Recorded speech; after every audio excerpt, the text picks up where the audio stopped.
Good morning, everyone.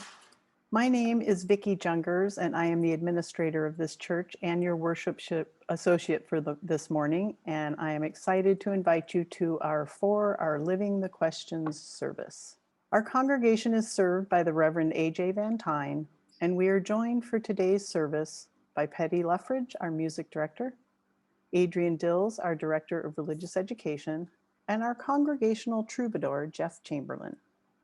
And we are joined by all of you. You are all welcome here today. In the beauty of languages and cultures and skin tones that come together in your uniqueness, you are welcome here. In all the ways you experience and express gender, you are welcome here.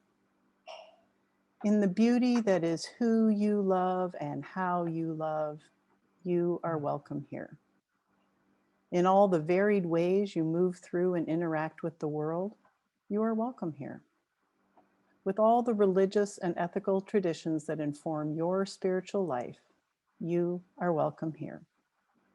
Whether you come feeling despair or hope for our world and its future, you're welcome here. With all of your questions and your quests in life, you are welcome here. No matter how long you have been away or how soon you will return, know that you are always welcome here. You are invited to join us now with an open mind, a loving heart, and willing hands. We welcome you here today. I'd like to add my own welcome to that. Welcome to this beloved community and welcome to a new year. I especially welcome any newcomers who may be with us today.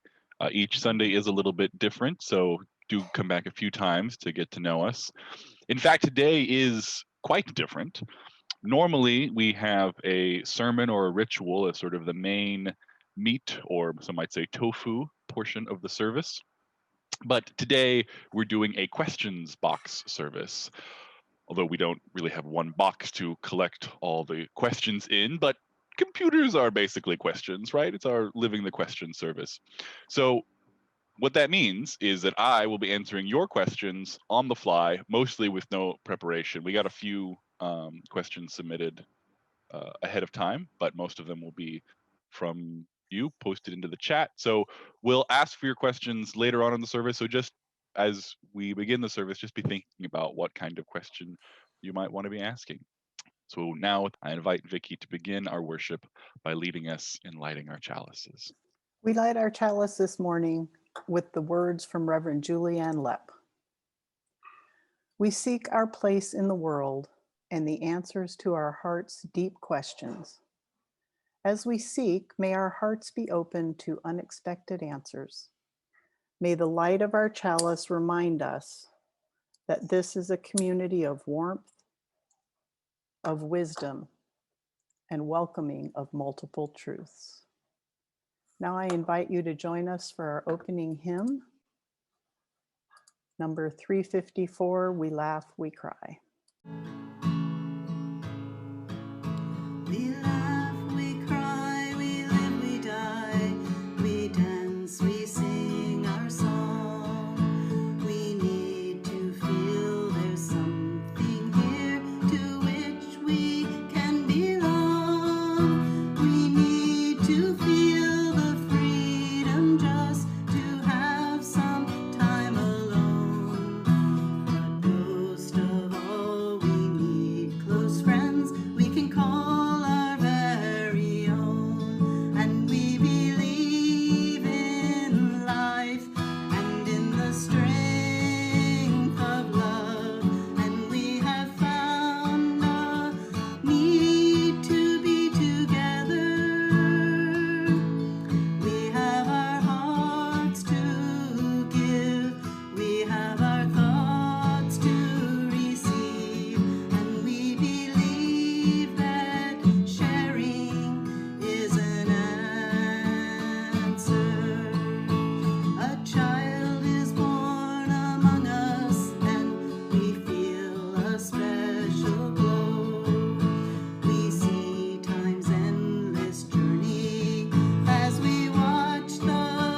be grow. We thrill to hear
have the gift to believe that peace within our living is an answer. We seek elusive answers to the questions of this life. We seek to put an end to all the waste of human strife. We search for truth, equality, and blessed peace of mind. And then we come together here to make sense of what we find. And we believe in life and in the strength of love. And we have found a joy being together. And in our search for peace, maybe we'll finally see even to question truly is an answer. And we believe in life and in the strength of love. And we have found a joy being together. We have our hearts to give. We have our thoughts to receive. And we believe that sharing is an answer. All right, thank you, Vicky. So now, as we come to the time for all ages, we thought we would bring the kids in on the questions, living the questions idea. So I had Adrian reach out to some of the kids and families to see if there were some questions they wanted to submit, and if there happen to be any kids watching, listening right now who have questions they want to pose to me, we can field those questions. I will field those questions as well. Yeah, so kids ask all sorts of random questions that are just wonderful because they get you to think in a different way, right? They'll ask you what a word means, and you're like, well, I never really thought what that word means. We had a couple of kids submit questions this week. One of them is anonymous, and the question is a two-parter. Part one, how do oceans work? And part two, does the ocean hold history?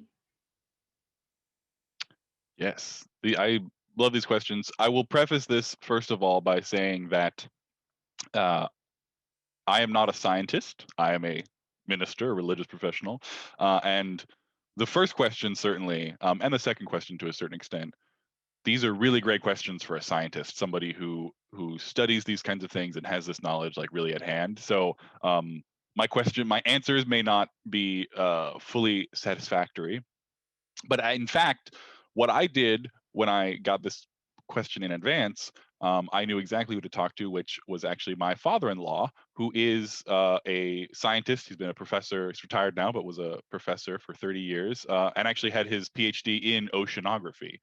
So I asked him, and we had a great conversation, and I took some notes. But again, not really a scientist, so I'm not necessarily going to give you the best overall sense of oceans and how they work. They're the, what, but I'll share what I find really fascinating about oceans is that there's a lot we actually don't know about oceans, especially the deepest, darkest parts of the ocean. In fact, what was this one? We know more about the surface of the moon than we do about the floor of the ocean, the very deepest, darkest parts of the ocean. Partly because there's just so much of it there. There's so much area to cover because most of the Earth is oceans. I know that oceans have currents and different temperatures and ways that the water moves around the earth and the oceans, and that has to do with the way that the earth is shaped and the way that it spins. So there's sort of clockwise motion in the northern hemispheres and counterclockwise motions in the oceans. The question about history is also very fascinating.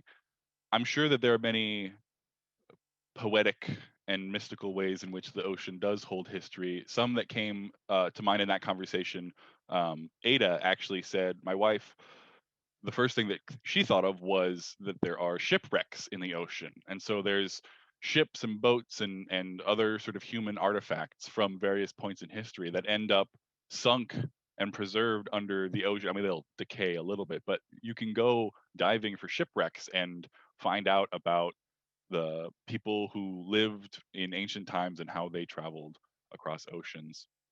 The other thing that was very scientific that my father-in-law shared was about how the oceans break down rocks and materials and minerals, and there becomes a layer of sediment that gathers at the bottom of the ocean. And over time, that layer just keeps piling and piling up. And so it looks different depending on different eras of history. Now, this is geologic time. This is thousands, or not more than thousands, hundreds of millions, billions of years. And so that's why if you've ever seen a cliff face or like the Grand Canyon, there's different there's different stripes and layers of different colors. And those actually formed at the bottom of the ocean as sediment was climbing on top of them. So kids, do post your questions in there. We've got one from Milo coming up, but before we do that, we'll do the other one that was sent in earlier. This is from Claire. And she's asking, how do water faucets work? I've always wondered. This is another one that I don't know. I don't spend enough time thinking about that. But I'll say one of the things I find fascinating about water faucets, and that this made me think of, was that when you lose power, like so much in our computers, our technology, our lights, everything uses electricity and power, right? But when you lose power, when there's a power shut off or a blackout, you still get water in the faucet, right? It might not be as warm because we can use electricity to heat that. But it's fascinating that the way we've done plumbing and the way water comes into the faucets, it's all about creating pressure and ways for water to move through there. Now, I don't know all the ins and outs and that's, and maybe I'm a little bit wrong about that. Again, feel free to jump in and correct me if anyone is a plumbing expert. But it's all a matter of sort of the physics of the science of physics and pressure and those kinds of, it's a very physical science rather than electricity, chemical, or whatever it might be. So again, ask a plumber and ask a scientist is my best advice. All right, and this one is from Milo. When did you first start studying religion? Excellent question. I was born and raised Unitarian Universalist, so I would say that I started studying religion in religious exploration classes, just like you all do each week. It wasn't until maybe some of the higher grades, like fourth or fifth grade, that we started learning specifically like Bible stories or stories from other religions and things about that. It was in seventh grade that I did the neighboring faiths curriculum, where we actually went on field trips and visited different temples, synagogues, mosques, places of worship of different communities, and got to talk to and interview members of those religions. And then I was lucky enough in high school that my high school actually had a elective class called World Religions. So in junior year of high school, I took that class. And part of that was I was interested because I was a Unitarian Universalist, and I'd had some of that underpinning and exposure and education in Sunday school, and I wanted to learn a little bit more and spend. It just sounded like a fascinating thing to me. And then when I went to college, I majored in philosophy and religious studies and just sort of continued that study. So from a very, very young age, but those are some highlights. Thanks. It looks like those are the questions from the kids today. All right. Well, thank you so much. I hope I answered them somewhat satisfactorily, although again, it's always good to know you got to find the right person to ask questions. Scientists for science. That was a great personal question for me. So thank you.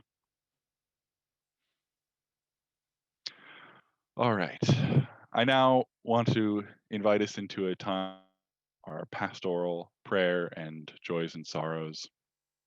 Because in this community of mutual care, we celebrate the great joys of life together and we help share the burden of sorrows and grief.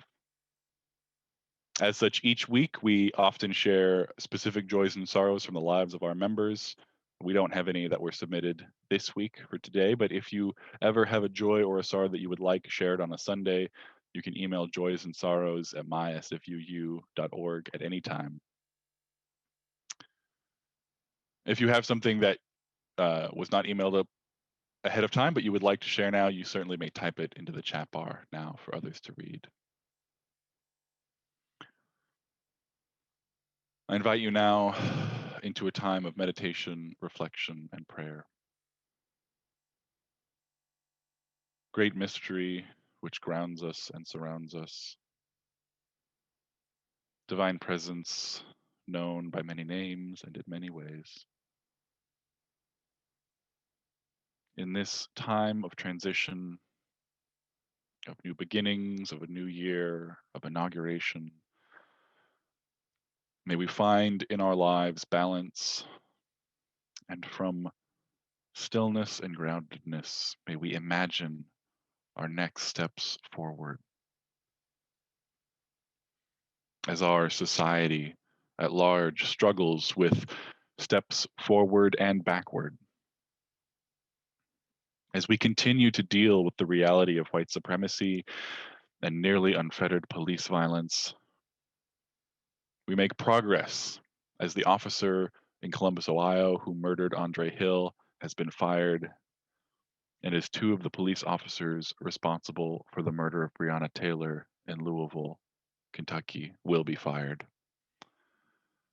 And yet, in the same week, we hear the news that the Department of Justice has declined to prosecute the officers involved in the 2014 murder of 12-year-old Tamir Rice by police in Cleveland. There is progress and not. Steps forward and backward. As we fight a global pandemic, vaccines have been invented, produced, and begin to be distributed, and yet a faster spreading mutation has appeared and spread throughout many countries, including our own, in the last months. As we brace ourselves for even worse prevalence of this virus on the heels of ill-advised holiday travel that we know many have taken, as our country's death toll surpasses 350,000 deaths from coronavirus. There is progress, and there is not. We take steps forward and backwards. As we near the inauguration, a sacred transition of power in our government, and so-called leaders continue to posture and find ways to attempt to undo the will of the people, or at least to cause anxiety and chaos while exciting their own fringe base supporters.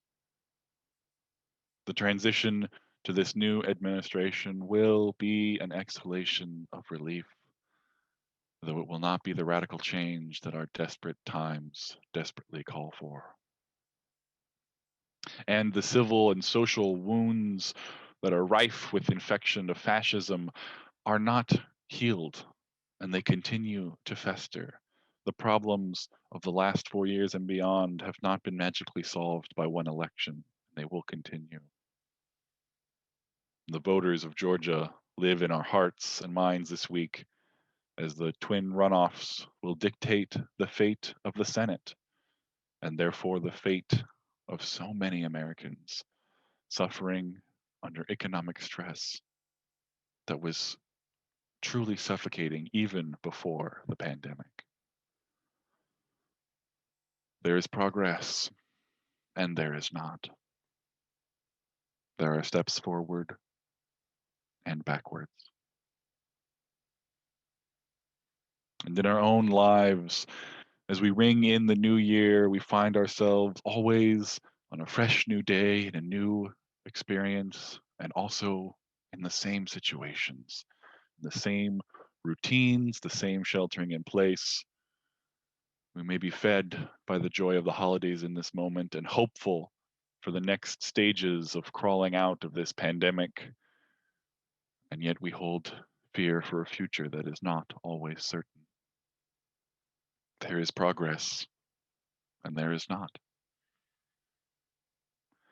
May we recognize clearly where we need to make progress in our own lives, where we do make progress in our own lives, where new life and new possibilities are imagined and brought to fruition and celebrated joyfully.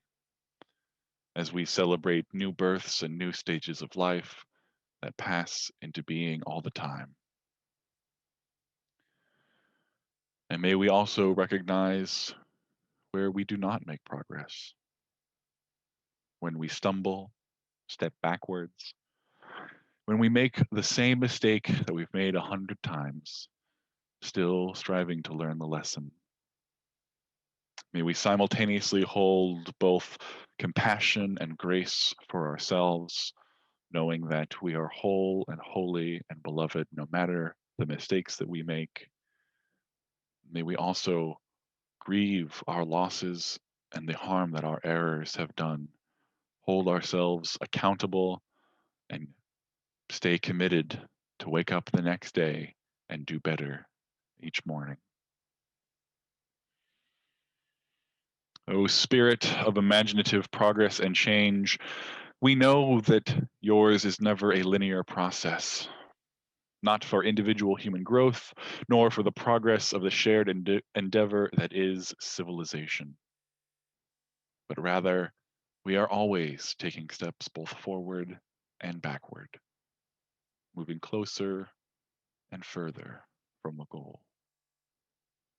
Our fervent prayer as people of faith, as people of progress, is that we may move closer more often than we move away, that we may lean in to community and accountability more than we shy away, and that most of all, that we may move ever closer to each other, to the transcendent mystery holding all, closer to the dream of beloved community, with justice and inclusion, health and safety for all people and all beings.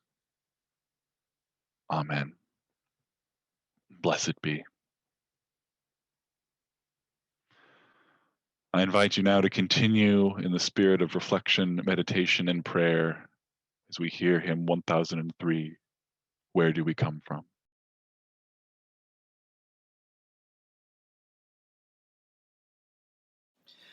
Where do we come from? Who are we? Where are we going? Where do we come from? Mystery, mystery, life is a riddle and a mystery. Where do we come from? Who are we? Where are we going? Where do we come from? Who are we? Where are we going?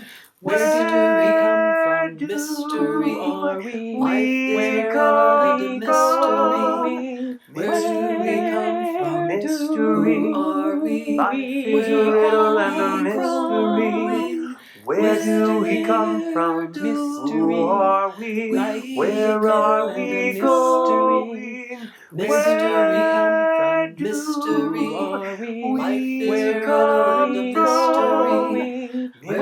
we come from? Mystery, life is a riddle and a mystery.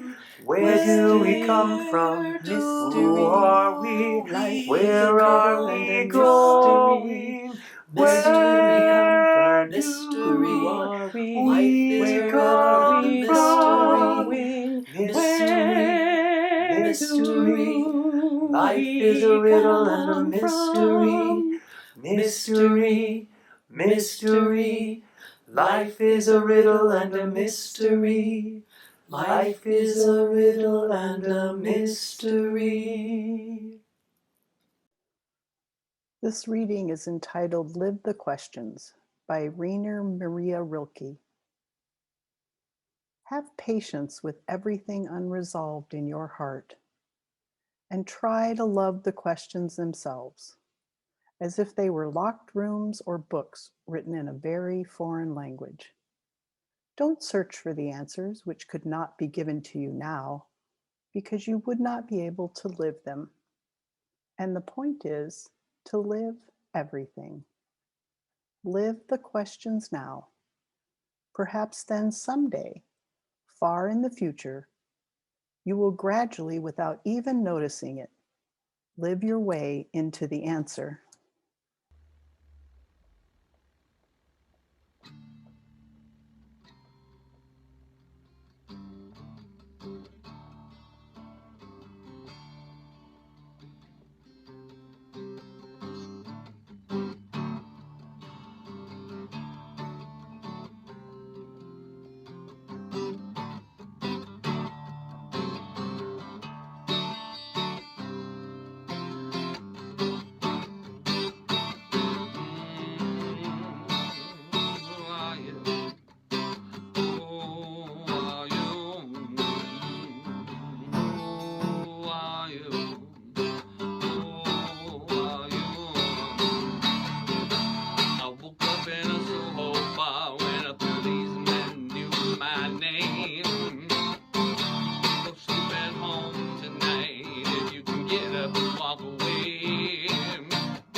All right. Thank you so much, Jeff. That was rocking. That was great. So we have here come to the questions time for the service. So Vicky's gonna read me some of the questions you all have put in the chat and submitted earlier. So let's get this ball rolling. All right. From Joan Lactus, she asks, what was one of your earliest experiences where you felt a calling to the ministry? And did you resist that call or did you welcome it? So I did not resist the call to ministry. I welcomed it as I felt it, but it was a definitely a development over time and a sort of continual confirmation. I think I had some inklings of it when I was doing the youth conferences, weekend overnight lock-ins. I was served as a leader through 3 of the 4 years of high school, doing that and creating and facilitating those spaces. It was a little more on the logistical administrative side of ministry because I was not, I was not a youth chaplain to other youth. I was not leading worship primarily. But I really enjoyed helping those communities to exist and to thrive. When it became more clear to me was in college. I showed up to my college, and I actually knew a few peers who were a couple of years older than me who'd gone to the same college and who were UUs, and I knew that there was a campus ministry, so I went to the club fair in August, and I was really excited to see the UUs and sign up and do everything. And lo and behold, there was no campus ministry booth for the Unitarian Universalists. So when I scoured the area and found that confirmed that there was no UU campus ministry group active, I knew that I felt called to help revive one and make that happen. And through doing that, making that happen, the majority of the campus ministry took the form of a weekly fellowship gathering, about 5 to 10 of us each week. And we would just do small group ministry, right? We would light a chalice, we would check in. Sometimes check in would be the whole time we had, and that was what the students, my peers, needed in that moment. And sometimes we would have a story or an activity or some other kind of engagement. And it was in leading those spaces and making that happen that I really felt like, oh yeah, this is ministry. I'm good at this. I'm enjoying this. People seem to enjoy me doing it, so I would like to continue to do that. So that was really that. The other moment of call that was very clear for me was also in college. What I just described was sort of more that the community piece and wanting to create and sustain the religious community. This other call is more about the sort of theological message of what I think Unitarian Universalism is all about that I want to go out and share with people. Because in my second year of college, I took a class called The Theologies of Religious Pluralism, which essentially explored how different religions and different members of those different religions answered the question or accounted for the existence of other religions.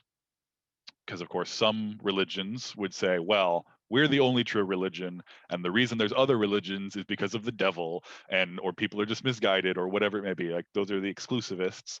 Others have more generous and creative ways of saying, well, we know the true revelation was here in this point in history, but there's something divine, there's something of our God in all the religions, so they're not all bad. That's sort of more of an inclusivist way of approaching the answer. And then there's the pluralists, who are people who say that in various ways that there's not one religion that has the perfect or the best answer, that all the religions of the world are essentially on a sort of even playing field in terms of which one is more true or less true, or any of those questions.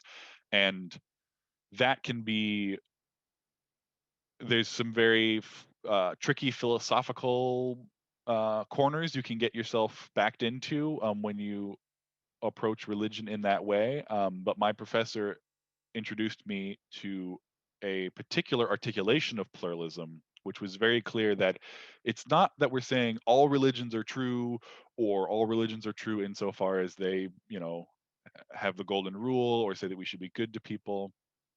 It's not so much about saying something positive about all the religions of the world, but it is much more that we take humans and our language and what we are capable of, and we understand that human language is not capable of expressing one religion that is perfect and will apply to all people in all cultures and all contexts. Essentially, it understands that religion, like language and all other aspects of human culture, is relative and depends on the culture that you find yourself in the same way that there's no perfect or highest human language, right? English may be the most widely spoken language in the world because of the history of England and empire and America and all these kinds of things. But it's not because it's better, it just happens to be widely used. And there's other languages have certain concepts and words and certain ways of thinking about it that are slightly different and impact those cultures. But you could never say, well, everyone should just learn this language because it's the most superior. And so it's the same kind of thing with religion. And so when I learned this very philosophically robust and to me sort of like perfectly complete way of expressing religious pluralism, I felt the need to just like run out into the street and grab every UU I know and be like, this is what we believe. Like, this is because it matched what I was raised to believe about religions and pluralism and diversity. But I'd never had the language to articulate it. So one of the things that I feel called to bring to Unitarian Universalism is this more robust and clear articulation of what we mean by saying that we are religious pluralists, or that we have that there is a deep religious pluralism in the world. So thank you for that question. So we had a question from Janine Minier about, do you and Ada have goals / plans for your life at large, I guess? Sure. I can share that Ada is a writer and seeks to have that be her career and main vocation. So she has goals of getting a novel published and all that kind of thing.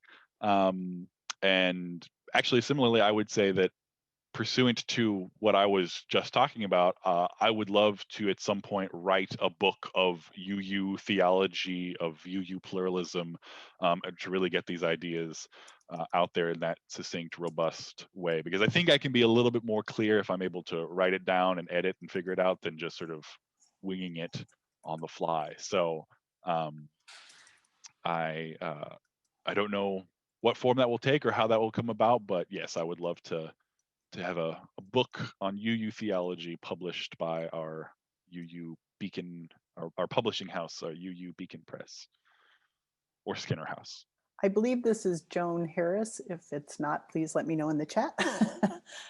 It says, what are your thoughts on religious fundamentalists? It seems they are cautioned or even seems they are to be cautioned or even feared. How can we be open to folks who are so rigid in their beliefs, whether it be Christianity, Islam, or Judaism, etc.? Yeah, I would definitely agree that the sort of rigidity and fundamentalism that comes up in all religions, and I would even say that there's fundamentalist forms of atheism and humanism and all of that, that strain, that tendency in not even just religion, but in people's worldviews and their inability to see other viewpoints or philosophies or cultures as valid ways of being, I think is ultimately unhealthy to a united, collaborative world community that we strive for.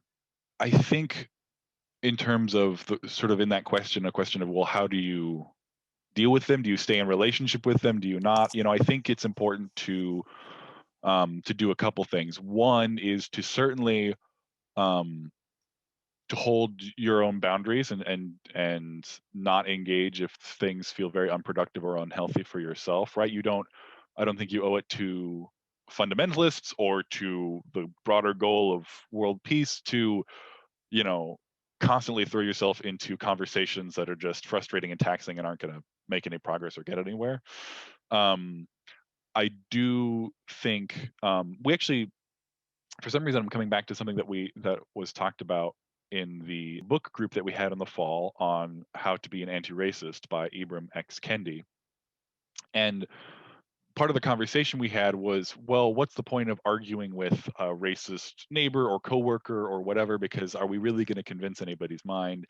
And to me, I think there's a similar parallel here with the point of arguing or staying in a conversation with a fundamentalist is not that you're going to convince them or change their mind, but it's to remind them that they aren't the only voice in the world, right? That's part of the power of witnessing to a non-fundamentalist, to a progressive, to a liberal religious viewpoint. If somebody's spouting off in your family or your coworker or whatever, and about fundamentalism, but you feel safe and empowered enough to respond, I really encourage you to do that, because what you do then is you say, well, no, here's my witness, here's my truth, here's how I see things and where I disagree, right? And so rather than focusing the conversation on trying to convince them that they're wrong and you're right, if you can, you want to try to get to a conversation about why do you believe the things you do, why do they believe the things they do, and try to just understand the differences and try to appreciate that. Because there are some people who hold fundamentalist religious beliefs who are still willing to have a civil conversation and be like, oh, that's really interesting that you think that way. It's very clear to me that the Bible is the authoritative word of God handed down directly from him. So of course I believe all these things, and I think you're wrong, but let's have a civil conversation about why we believe the things that we do. That I think can be healthy for diversity, and not necessarily changing their minds, but letting other people in your family, in your workplace, and whatever the context is, other people will be able to see, oh, there are people who are religious but aren't fundamentalist, and that's a really important thing, I think, for people to know. So that answers some of my approach around that. All right. Amy Evans asks, with the pandemic limiting so much about congregational life, what is the thing you dream or fantasize about the most, as in if only?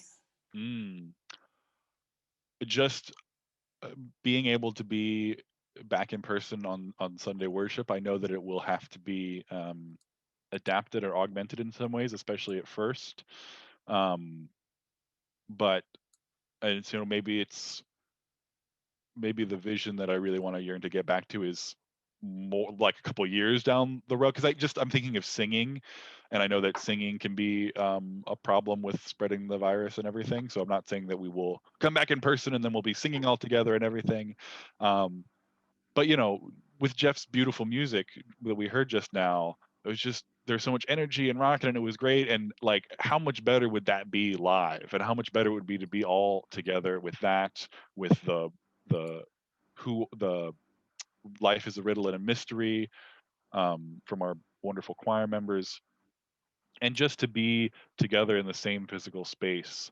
I feel like I think we've all adapted very well and quickly to the virtual reality.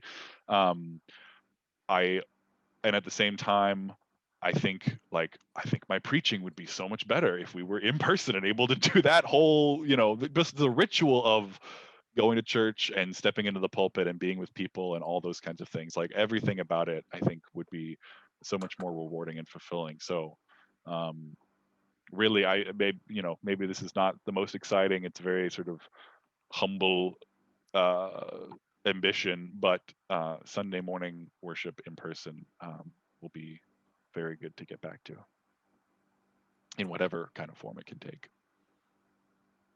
All right. And from Suzanne Borth and Jeff, do you believe Jesus existed as a human community organizer, a bodhisattva, a divine son of God? Excellent question. So I do think that Jesus was probably a historical person. I'm very persuaded by Reza Aslan's book from, I guess, 7 or 8 years ago now. The book's called Zealot, and it basically outlines an argument for the historical Jesus as being very much politically motivated and a political agitator to get independence and freedom for Israel under Roman occupation. And that was really what they were about. So one of the examples and evidence for this is that, Jesus is crucified on the cross with these other thieves, bandits. But if you look at the history and the context, it turns out, well, when we say bandit, what that really means is not just somebody who's stealing because they think it's easier. These are people who have rebelled against the Roman Empire and are causing havoc for the Romans because they want freedom for Israel, for Judea. And so the fact that Jesus was crucified at all, that's usually reserved for traitors to the state, and the fact that he was crucified with these other people indicates that he was probably seen as very much in a similar way. Now, of course, that doesn't mean that there wasn't a religious or transformational message that he preached along with that, because of course Judea was this Judea was this theocratic culture, religion and state and society. I mean, even back then, before the Enlightenment and a lot of recent history, religion and society and culture and government were all tangled up a lot anyway. That's part of why the Roman occupation was so difficult for the Judeans, is because they were required to then give religious homage to the emperor and to the Roman deities, which they did not want to do. So that's usually more the direction that I see him, is more of that sort of preaching for equality, anti-oppression, anti-empire. That's really central to his message. But certainly there was more of that religious message as well. I also want to pick up on the piece you said, a couple of other things you said. Divine Son of God, I would say that Jesus is no more or no less divine than every other human being. So I think we are all, in a certain sense, and it's to speak that language of God and children and the children of God, we are all equally children of God. And that it does seem that he was, particularly spiritually attuned and in line with his spirituality and his religious ethics and ideas. And the other thing was, you mentioned the Bodhisattva. There are, I don't know if this is what you meant, but there are some theories or ideas that Jesus goes, is it 3 years or there's some period of time where he's sort of like leaves and then comes back, and we don't know where he is or what he's doing. And there's some theories that maybe he went to the east, or maybe there were Buddhist missionaries who had even come to the Middle East, and that Jesus was influenced by Buddhism in teaching that. But I think that that's actually a little bit reductive, because then it kind of says, oh, well, there's only really one good message and it just kind of transfers through this way. I'm more persuaded. I don't think you need to posit that Jesus is influenced by Buddhism to acknowledge and celebrate the ways that Jesus's message of compassion and anti-oppression aligns with and coheres with the Buddhist message. All right, and I had a question for you. I don't think there is another one. Where do you think the difference lies between religion versus faith? That's a very good question. I would probably have to give a fair amount of time to think about that. When I guess to give my sort of initial contextual impressions from that, I think when I think of religion, I mostly think of the sort of institutions of religion, the organizations. There's Christianity, there's or a specific denomination, right? Unitarian Universalism is a religion. We're a group of people. We have a shared set of values and approaches to religion. We come together. We have religious rituals. So that's really where I think about religion. And sometimes we use faith, like we talk about the great faiths of the world, right? We use faith in that way. But the other way that faith strikes me as sort of the personal belief and faith and spirituality, right? And it might be faith in a deity or deities. It might be faith in the human spirit. It might simply be faith that the world is going to be okay and that we're going to figure things out, and that there's reason to be positive even if there's not as much evidence as we would like in that way.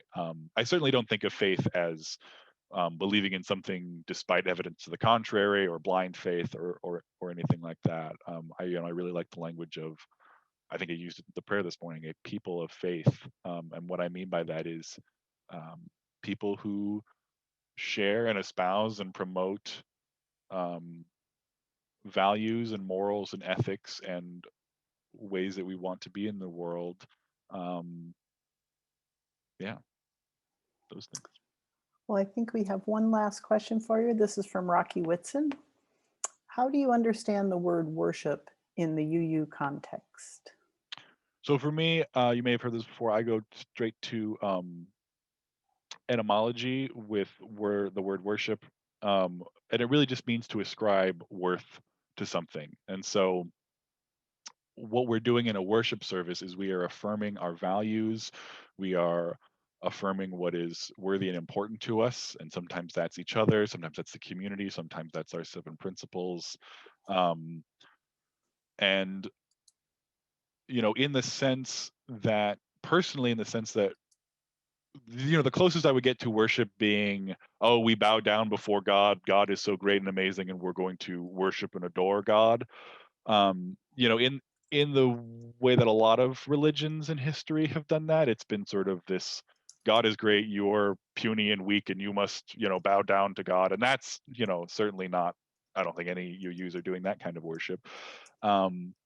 But if you were to phrase it as, however you understand God, the universe, the great mystery that we're all part of and related to, and whatever mystery is going on, however you understand that, just the natural world maybe is so amazing and beautiful. The human spirit is indomitable and flexible and creative, and that's worth celebrating, right? I think all that is our lives is worth celebrating. And in that sense, I would think of that sort of, that worship, that just being in awe of that which is greater than ourselves.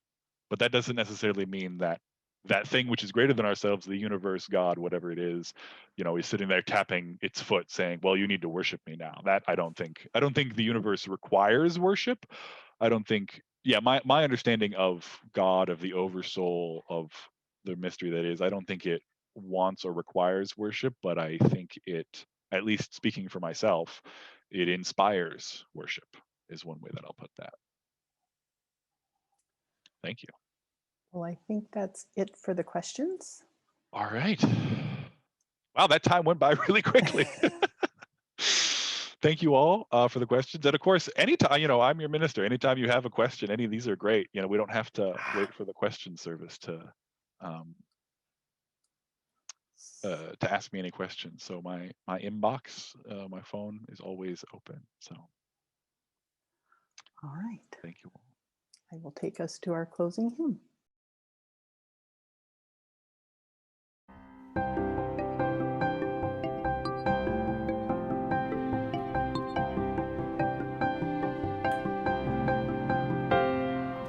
Low below me I feel no motion, standing on these mountains and plains, far away from the rolling ocean.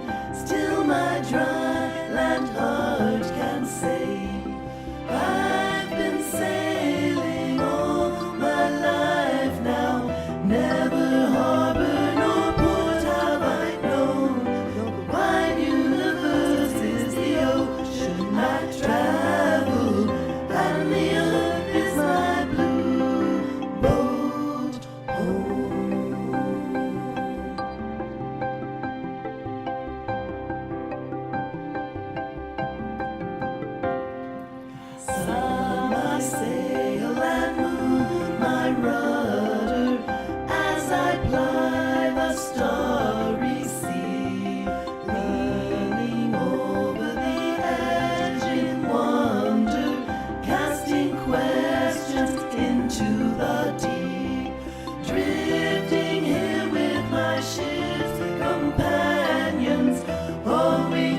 It is often said that the offering is the sacrament of the free church.